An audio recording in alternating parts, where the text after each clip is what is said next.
Es gibt ein Update-Video zu meinem Liguster-Bonsai oder um mal genauer zu sein, zu meinem Liguster auf Stein Bonsai-Projekt. 2020 hatte ich damit angefangen. Ja, und ihr könnt es ja auch schon sehen, der Kleine benötigt ganz dringend wieder einen Formschnitt. Ja, und im folgenden Video werde ich euch zeigen, wie ich das machen werde. In der Zukunft soll mein Liguster-Bonsai im Kronenbereich eine dreieckige Form erhalten, beziehungsweise eine ungleichmäßige dreieckige Form. Ja, und der wird jetzt hier komplett zurückgeschnitten werden, beziehungsweise in Form geschnitten werden. Und diesen gesamten langen Neuaustrieb, den werde ich jetzt auf 1 bis 2 Blattpaare zurückschneiden. Ne? Hier könnt ihr jetzt sehen, 1 Blattpaar, 2 Blattpaare und dann immer so weiter. Stellenweise wird auch dieser Neuaustrieb dann von mir komplett entfernt werden. Ne, zum Beispiel hier sind so Bereiche, da sollte ich das etwas, ja, ich sag jetzt mal lüften. Und ich verwende dafür jetzt eine Bonsai-Schere von Okazune. Die hatten sie mir freundlicherweise auch mal zur Verfügung gestellt. Ich werde euch mal das Video ja zu dieser Schere einblenden. Und mit der Schere hatte ich jetzt auch das letzte Mal diesen Bonsai sogar geschnitten. Und wie bereits schon erwähnt, auf 1 bis 2 Blattpaare schneide ich das zurück. Stellenweise, ne, wenn mich das jetzt, ich sag mal, bildlich stören sollte, nehme ich den Neuaustrieb dann auch teilweise bis hier zu dieser Basis dann weg. Kommt immer drauf an. Aber letzten Endes ist das sowieso immer alles Geschmackssache. Ich würde die Bonsai immer so gestalten, wie ihr das halt leiden mögt. Auch hier soll sich mal ein Polster ausbilden. Das bietet sich auch immer ganz gut an beim Liguster, weil der so stark am Wachsen ist. Man kann die auch gut ausdünnen, also oder auslichten, sage ich jetzt mal. Aber der hier, der hat ein enormes Wachstum. Das ist jetzt wirklich das 3. Mal in diesem Jahr, dass ich ihn schneide. Und ich finde, das ist auch ein guter Bonsai für Anfänger. Und was auch schön bei dem ist, ich sag mal, man sieht halt relativ schnell auch sein Wachstum. Irgendwann ist natürlich ein Punkt erreicht, da möchte man gar nicht mehr, dass der so gut wächst. Aber der ist auch sehr schnittverträglich. Hier war jetzt so eine Stelle, ne? Da habe ich das jetzt fast bis zur Basis weggenommen. Was wollte ich euch jetzt noch erzählen? Ja, jedenfalls, der hat wirklich ein tolles Wachstum. Mit Schädlingen hatte ich bei dem bis dato noch gar keine Probleme. Toi, toi, toi. Ich hoffe, das bleibt auch so in der Zukunft. So. Ja, und wenn ihr euch mal nicht entscheiden könnt, ob ihr etwas abschneiden möchtet oder halt auch nicht, dann setzt euch erstmal hin, guckt euch den an, trinkt euch zum Beispiel einen Kaffee oder irgendwie was anderes und dann erst abschneiden. Weil ab ist nun mal ab. Oder im Zweifel dann halt einfach dran lassen bis zum nächsten Jahr. Ja, wie gesagt, wenn ihr euch unsicher seid, erstmal sein lassen. Oder halt nochmal wirklich dann über die Form nachdenken, wie soll das Ganze mal werden. Das hier darf auch ruhig ein Polster bleiben. Und das soll dann hier so hochgehen. So ein bisschen wie so eine Wolke auch. Aber eine ungleichmäßige, dreieckige Form ist in der Zukunft erwünscht.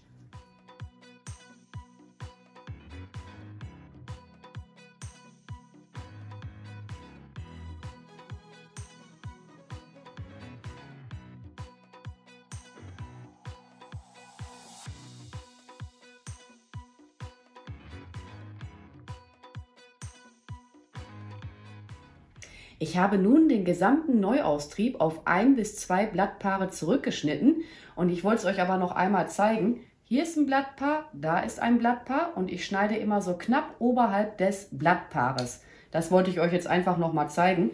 Wobei der hier, der kann jetzt noch einen Tacken kürzer, das werdet ihr jetzt wahrscheinlich nicht mehr so wirklich sehen können. Ja, und jetzt überprüfe ich mal meinen Bonsai, welche Zweige können hier komplett weichen.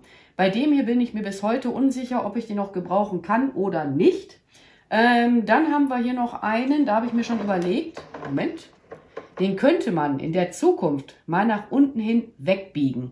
Aber ich finde, der ist jetzt noch zu dünn und von daher lasse ich den jetzt hier komplett erstmal in Ruhe. Und dann hatte ich hier im Inneren der Pflanze, ich nehme eben die Schere zur Hilfe, hier ist relativ viel Wildwuchs und das nehme ich dann jetzt wiederum mit der Konkavzange bis zum Stamm weg. Hoffentlich erwische ich jetzt auch den richtigen. Ja, da sind noch ein paar Blättchen, die kann man jetzt einzeln abfriemeln. Dann haben wir da drunter noch einen, damit das Ganze hier auch etwas sichtbarer wird. Also hier dieser Stammbereich, den möchte man ja auch ganz gerne mal sehen beim Bonsai. Das wird in der Zukunft auch höchstwahrscheinlich die Front dann werden und bleiben. Hier habe ich noch so ein schönes Astauge, wie ich zumindest finde. Da hatte ich irgendwann mal, ich weiß das jetzt schon selber gar nicht mehr alles auswendig, den Leittrieb gekappt. Was man auch machen kann bei den Pflanzen, ist jetzt bei dem aber nicht mehr nötig. Man lässt mal so einen Opferzweig stehen. Den lasst ihr einfach ja wild wachsen. dann erhält der Bonsai ein schnelleres, dicken Wachstum im Stamm. Das kann ich euch mal in der Zukunft bei einer, ich glaube bei einer Eibe war das, zeigen, wo ich das jetzt mache. Ich muss mal selber nochmal überlegen, bei welchem ich das jetzt angegangen hatte. Wie gesagt, den hier, da hinten, den lasse ich in Ruhe. Jetzt schaue ich mal auf der Rückseite. Da sind auch noch so ein paar Sachen, so hier innen drinne. Die könnten auch direkt an der Basis weg. Das ist mir dann doch zu viel des Guten. Erstmal hier dran kommen. So. Ja. So ganz kleine könnt ihr auch per Hand abfriemeln. Ja, und wer möchte, der könnte sich jetzt aus diesem Schnittmaterial auch noch Stecklinge ziehen. Das geht auch ganz gut. Ich dachte jetzt gerade hier meine Befestigung hätte sich gelöst. Und ja, ich weiß, das ist Blumendraht. Hat halt den Nachteil, der Blumendraht kann relativ schnell auch in die Pflanze mal einwachsen oder in die Borke vielmehr. Was ich mache, ich überprüfe das andauernd. Also mindestens einmal im Monat gucke ich da immer. Hat die Borke schon Abdruckstellen oder nicht? Ist jetzt bei mir nicht der Fall. Oder man kann da so kleine Gummis drunter legen, dann passiert das auch nicht so schnell. Oder ihr nehmt halt richtigen Bonsai-Draht, um die dann wegzubiegen. So, mal eben Lucky, ob hier noch irgendwas zu machen ist. Aber ich hoffe, das ist jetzt auch für dieses Jahr dein letzter Haarschnitt sozusagen. Das hier darf auch mal ein Polster werden. Und ich möchte halt in der Zukunft, dass das hier so flach bleibt, wie es jetzt eigentlich ist. Also vielleicht noch einen Hauch höher. Mit viel Glück kriegen wir es hier noch weiter nach unten. Deswegen ist da auch noch dieser Draht dran, ne? Oder der Blumendraht, dass das noch etwas nach unten kommt. Muss ich aber jetzt bei dieser Stärke von diesem Ast, da war gerade eine Ameise, was wollte ich jetzt erzählen? Peu à peu angehen, ne? Irgendwann brechen dann doch auch mal die Äste oder die Zweige.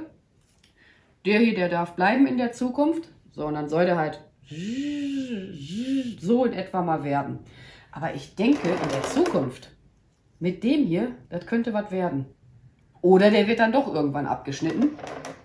Aber ja, da haben wir noch mehr Wildwuchs, den brauchen wir eigentlich nicht. Kriegen wir dich so ab, ja. Manchmal kommst du da mit den Scheren auch gar nicht dran, wenn das so dicht schon ist. So. Nee, noch mehr mache ich jetzt bei dem Kleinen nicht. Ich blende euch mal am Ende des Videos die Playlist zu ihm ein. Der hat eine separate Playlist. Ich weiß gar nicht, das wievielte Video das jetzt hier überhaupt mit dem ist.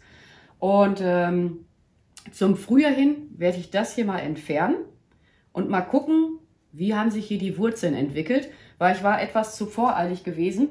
Ich hatte die schon zu früh freigelegt. Ne? Also ich bin auch nicht immer ein total geduldiger Mensch. Das wäre toll, ne? Wenn man einmal so machen könnte und dann siehst du deinen perfekten Bonsai schon.